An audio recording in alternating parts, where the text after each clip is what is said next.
لوگ ہنسانے کے لیے جھوٹ بولتے ہیں اور پھر کہتے ہیں کہ حالات اصل میں ایسے خراب ہیں تو کسی کے چہرے پر ایسے ماحول میں ایسے حالات میں مسکراہٹ لانا بھی ثواب ہے۔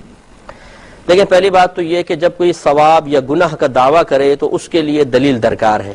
کہ کوئی شارع علیہ السلام تو نہیں ہے، کوئی نبی تو نہیں ہے کہ ہر شخص جس کو چیز کو چاہے ثواب قرار دے دے، جس کو چاہے عذاب قرار دے دے۔ نبی بھی اس بات کے پابند ہوتے ہیں کہ وہ اللہ تبارک و تعالی کی اجازت کے بغیر کسی شے کو گناہ یا ثواب والا معاملہ نہیں کہہ سکتے ہیں۔ جیسا اللہ تعالیٰ حکم عطا فرماتا ہے یہ گناہ ہے، وہ فرماتے ہیں یہ گناہ ہے۔ اللہ تعالیٰ نے فرماتا ہے یہ نیک عمل ہے، اس پہ ثواب اجر و ثواب ملے گا، وہ یہی لوگوں تک پیغام پہنچا دیتے ہیں۔ تو جب نبی بھی اللہ تعالیٰ کے پیغام کے پابند ہیں تو پھر ایک عام آدمی کھڑے ہو کر اپنے پاس سے اپنی عقل کے گھوڑے دوڑا کر اور پھر اس قسم کے جملے کہے یہ مناسب نہیں ہے۔ انہیں چاہیے کہ پہلے اپنے اس قول پر شرعی دلیل طلب کریں، کیا قرآن ان کو اجازت دیتا ہے، کہ حدیث ان کو اجازت دیتی ہے؟ اگر یس تو پھر ٹھیک ہے۔ لیکن ہم تو یہ دیکھتے ہیں کہ ترمذی کی روایت ہے، نبی کریم صلی اللہ علیہ وسلم نے ارشاد فرمایا کہ جو لوگوں کو ہنسانے کے لیے جھوٹ بولے وہ جہنم کی اتنی گہرائی میں گرے گا جو زمین اور آسمان کی گہرائی سے بھی زیادہ ہوگی۔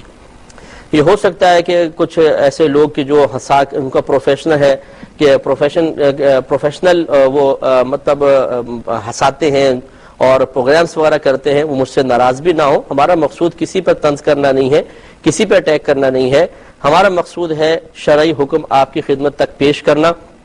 تو آپ ناراض بھی مت ہوئیے گا، ٹھنڈے دل سے غور کر لیجئے تھوڑا سا۔ اب جس کام کو نبی کریم صلی اللہ علیہ وسلم منع فرما رہے ہوں اور اس پہ جہنم کی وعید بیان کر رہے ہوں، اسے یہ کہنا کہ اس کام پر ہمیں ثواب ملے گا، اس کا شرع حکم کسی سے آپ معلوم کر لیں، وہ یہی بتائے گا کہ بہت خطرناک حکم ہوگا، یعنی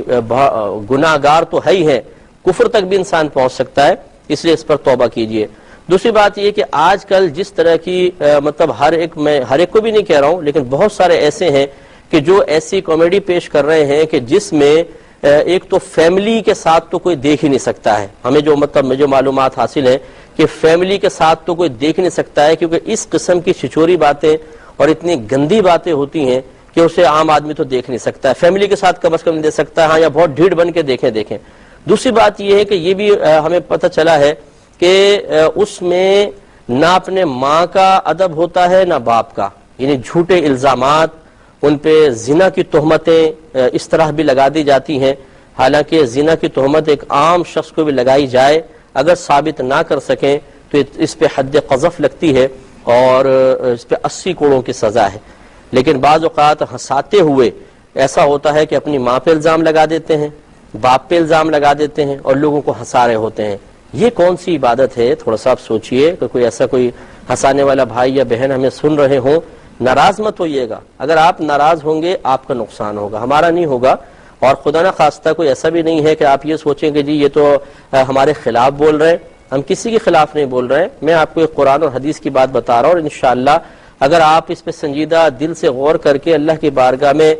توبہ کی توفیق حاصل کر لیں گے تو کل آپ ہی ہوں گے جو میدان معاشر میں شاید ہمارا شکریہ ادا کر رہے ہوں کہ آپ نے ہمیں متنبہ کیا تھا۔